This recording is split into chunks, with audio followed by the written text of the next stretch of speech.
şanlı yanan ürəyimə cəfim ayrılar. Bəh. Lalələr bitirsin bu dağlar daşa, Birəzdən toxumu səfim ayrılar. Acan, şair yaman yazır.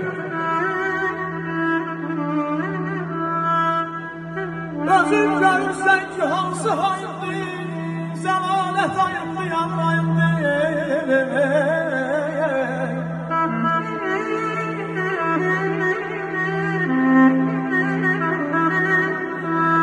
Dildə bu dəmməni sevgi payımını son dəfə sözlərim ötüb ayrılar.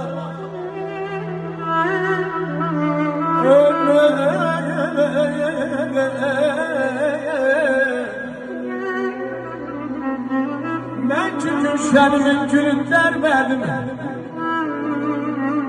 şairəm ölsə də qələm.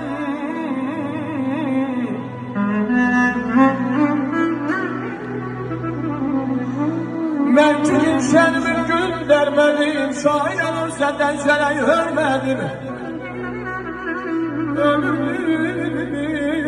nə bilir bəlkə görmədim, cəhdlər var gözümdən, öfüm ağlayırlar.